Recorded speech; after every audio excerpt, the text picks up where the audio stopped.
It was about the middle of 2016 and we were reviewing where we were as an organisation. And at that point we asked ourselves a question, do we want to be a bank that starts to do more things digitally, or do we want to be a digital bank? And we were very much in the latter camp.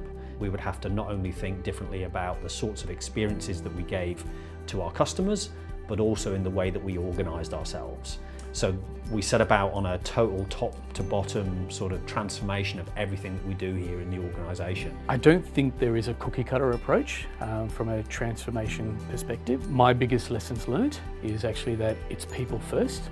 You need to take the anxiety out and give people a home. And the second element is that don't spend so much time designing the concepts. You need to actually deploy as fast as possible, move into the world as fast as possible, but then have your support mechanisms in place to be able to adapt and pivot and learn and be able to adjust as you are going.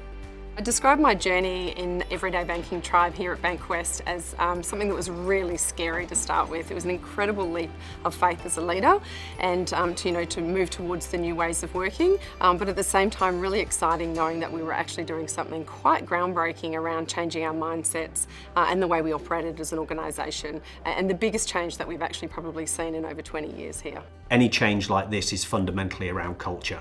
Processes and systems can be changed relatively easily. Changing mindsets, changing behaviours, changing attitudes. One of my favourite Peter Drucker quotes is, "The greatest danger in the times of turbulence is not the turbulence itself, it's to act with yesterday's logic." I think a lot of organisations fall into that trap, that they want to transform but they're not prepared to give up existing belief systems, existing ways of operating, and all of that comes down to culture. I guess one of the most challenging parts is when you come across things that have broken. As I've said before, you design only about 50%, which is very different to normal. You put something in and then it doesn't work how you expect, good or bad.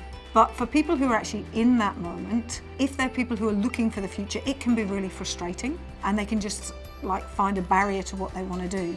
For people who don't want to come to the future and you've been pulling along the way, this is their excuse to go back to the past, and it's something you've got to avoid. The benefits of us actually moving to the new way of working have been astronomical as a leader. To have so many people within your business that are actually feeling empowered, using their own judgment and actually often exploring and experimenting is absolutely incredible.